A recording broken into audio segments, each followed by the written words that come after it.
ಇವಳಿಗೆ ಈ ಸಂದರ್ಭದಲ್ಲಿ ಬೇಕಾಗಿರೋದು ನಿಮ್ಮ ಚುಚ್ಚು ಮಾತುಗಳಲ್ಲ, ಸಿಂಪತಿನೂ ಅಲ್ಲ.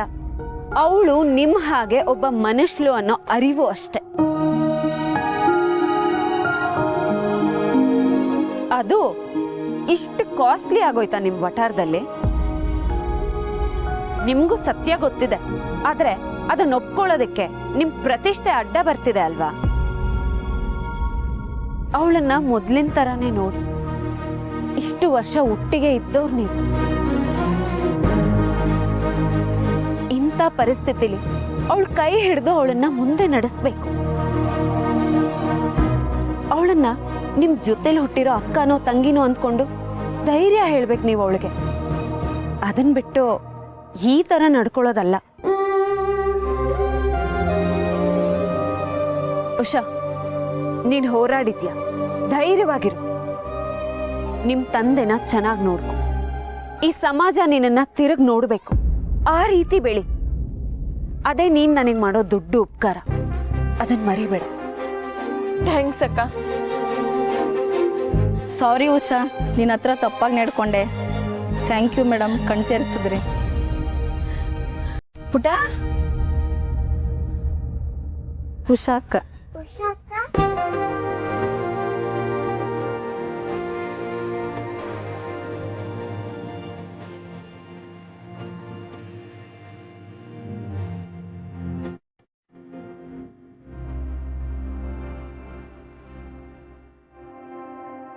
ಅತ್ಯಾಚಾರಿ ಹರ್ಷಿತ್, ಅತ್ಯಾಚಾರಿಯ ಯುಗಾಂತ್ಯ.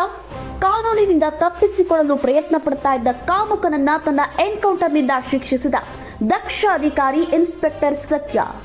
ಎಲ್ಲೆಲ್ಲೂ ಸತ್ಯಗೆ ಅಭಿನಂದನೆಗಳ ಮಹಾಪೂರ. ಅತ್ಯಾಚಾರ ಪ್ರಕರಣದ ಆರೋಪಿ ಹರ್ಷಿತ್ನನ್ನ ಕೋರ್ಟ್ ವಿಚಾರಣೆಗೆ ಕರ್ಕೊಂಡು ಹೋಗ್ತಾ ಇದ್ದಂತಹ ವೇಳೆ ಅತ್ಯಾಚಾರಿ ತಪ್ಪಿಸಿಕೊಳ್ಳುವುದಕ್ಕೆ ಪ್ರಯತ್ನ ಪಟ್ಟಿದ್ದಾನೆ. ಉರ್ಮಿ, ನೋಡ್ದ್ಯಾ ನನ್ನ ಸೊಸೆನ? ಕಾನೂನು ಕೊಡಕ್ಕಾಗದೇ ಇರೋ ಶಿಕ್ಷೆನ ನನ್ನ ಸೊಸೆ ಸತ್ಯನೇ ಕೊಟ್ಬಿಟ್ಲು. ನಿಜ ಅಕ್ಕ, ಆ ಪಾಪಿಗೆ ಶಿಕ್ಷೆ ಆಗಿರೋದನ್ನ ನೋಡಿ ಖುಷಿ ಆಗ್ತಿದೆ. ಮುನ್ಸ್ವಾಮಿ ಮತ್ತೆ ಉಷನ್ ಸಂಕಟ ನೋಡಕ್ಕೆ ಆಗ್ತಿರ್ಲಿಲ್ಲ.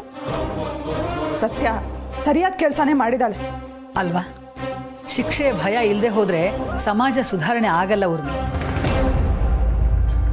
ನಮ್ ಸತ್ಯ ನಿಜವಾಗ್ಲೂ ಒಳ್ಳೆ ನಿರ್ಧಾರನೆ ತಗೊಂಡಿದ್ದಾಳೆ. ಅದೇನೋ ನಿಜ ಅಕ್ಕ, ಆದ್ರೆ ಇದರಿಂದ ನಮ್ ಸತ್ಯಂಗೆ ತೊಂದರೆ ಆಗಲ್ಲ ಅಲ್ವಾ? ತೊಂದರೆ 1000 ಬರ್ಲಿ ಕಣೆ, ಎದುರಿಸಿದ್ರೆ ಆಯ್ತು. ನ್ಯಾಯವಾಗಿರೋದು ಮುಖ್ಯ. ಎಷ್ಟೆಷ್ಟೋ ಅನ್ಯಾಯ ಮಾಡಿದವರೇ ಆರಾಮಾಗಿಲ್ವಾ? ಅಷ್ಟಕ್ಕೂ ನಮ್ ಸತ್ಯ ಮಾಡಿರೋ ಕೆಲಸ ಸಮಾಜದಲ್ಲಿ ಒಂದು ಮಾದರಿಯಾಗಿ ಉಳಿಯುತ್ತೆ. ಹಾಗಾಗಿ ಯಾರು ಹೆದರ್ಕೊಳ್ಳೋ ಅವಶ್ಯಕತೆ ಇಲ್ಲ.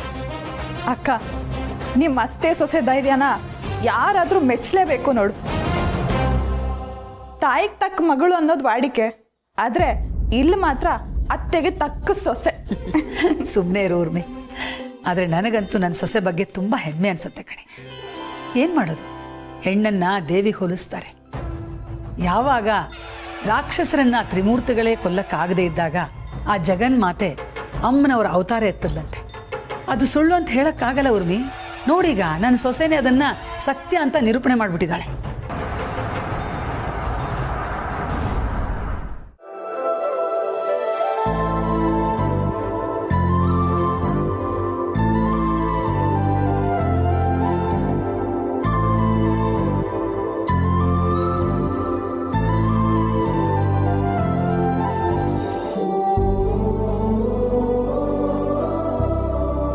ನನ್ನ ಸೊಸೆ ಅತ್ಯಾಚಾರಿಯೊಬ್ಬನ ಮಟ್ಟ ಹಾಕಿ ಈ ಸಮಾಜನ ಕಾಯೋ ಕೆಲಸ ಮಾಡಿದ್ದಾಳೆ.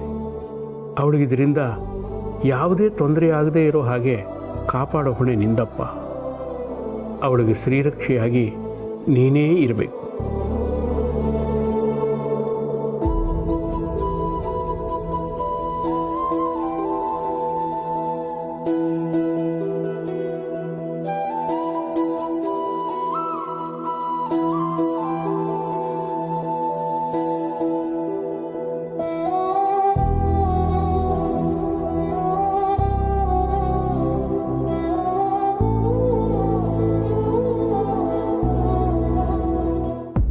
ಸತ್ಯ, ಯಾಕಮ್ಮ ಸಪ್ಪಗಿದ್ದೀಯಾ? ಏನು ಯೋಚನೆ ಮಾಡ್ತಾ ಇದೀಯಾ? ಏನಿಲ್ಲ ರಾಯರೇ. ಪರವಾಗಿಲ್ಲ ಹೇಳಮ್ಮ. ನಿನ್ನ ಮುಖ ನೋಡಿದ್ರೇನು ಗೊತ್ತಾಗುತ್ತೆ ಏನೋ ಯೋಚನೆ ಮಾಡ್ತಿದ್ದೀಯಾ ಅಂತ. ಅದೇನು ಅಂತ ಹೇಳಮ್ಮ. ಏನಿಲ್ಲ ರಾಯರೇ, ಕೆಲವೊಂದ್ಸಲ ಮನ್ಸಿಗೆ ಸರಿ ಅನ್ಸಿದ್ದನ್ನ ಹಿಂದೆ ಮುಂದೆ ಯೋಚನೆ ಮಾಡದೆ ಮಾಡ್ಬಿಡ್ತೀವಿ. ಆದ್ರೆ ಅದ್ರ ಸೈಡ್ ಎಫೆಕ್ಟ್ಸ್ ಗೊತ್ತಾಗೋದು ಆಮೇಲೆನೆ. ಸರಿ, ಈಗ ಏನಂಥದ್ದಾಯ್ತು? ನಾನು ಮಾಡಿದ ಸರಿನೋ ತಪ್ಪೋ ನನಗೆ ಗೊತ್ತಿಲ್ಲ ಅತ್ತೆ. ಆದ್ರೆ ಆ ಹುಡುಗಿಗೆ ನ್ಯಾಯ ಸಿಗ್ಬೇಕನ್ನೋದಷ್ಟೇ ನನ್ನ ತಲೆಯಲ್ಲಿದ್ದಿತ್ತು.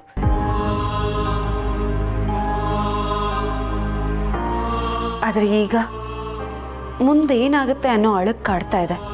ಸತ್ಯ, ನಿನ್ನಿಂದ ನೊಂದವ್ರಿಗೆ ಏನ್ ನಿರೀಕ್ಷೆ ಇತ್ತೋ ಅದನ್ನೇ ನೀನ್ ಮಾಡಿದೀಯ. ಅವನೇನಾದ್ರೂ ತಪ್ಪಿಸ್ಕೊಂಡು ಓಡ್ ಹೋಗಿದ್ದಿದ್ರೆ ಅದು ಬರೀ ನಿನ್ನೊಬ್ಬಳದೇ ಸೋಲಾಗ್ತಿರ್ಲಿಲ್ಲ, ಇಡೀ ವ್ಯವಸ್ಥೆಯೇ ಸೋಲಾಗ್ತಿತ್ತು. ನೀನು ಎಲ್ಲರನ್ನೂ ಗೆಲ್ಸಿದೀಯ ಸತ್ಯ. ಈಗ ಅಳ್ಕೋದ್ರಲ್ಲಿ ಅರ್ಥನೇ ಇಲ್ಲ. ಸತ್ಯ, ಅವನ ಎನ್ಕೌಂಟರ್ ಇಡೀ ರಾಜ್ಯಕ್ಕೆ ಒಂದು ಉದಾಹರಣೆ. ಇನ್ಮೇಲೆ ಹೆಣ್ಮಕ್ಳ ಮೇಲೆ ಕಣ್ಣು ಹಾಕೋದಕ್ಕಿಂತ ಮುಂಚೆ ಅವ್ರ ಎದೆ ನಡ್ಗತ್ತಲ್ಲ, ಅಷ್ಟಾದ್ರೆ ಸಾಕು. ನೀನು ಮಾಡಿದ ಕೆಲಸ ಸಾರ್ಥಕ. ಹೌದು ಹುಡುಗಿ, ಅಂಥ ಪಾಪಿಗಳಿಗೆ ಬದುಕೋ ಯಾವ ಅರ್ಹತೆನೂ ಇಲ್ಲ.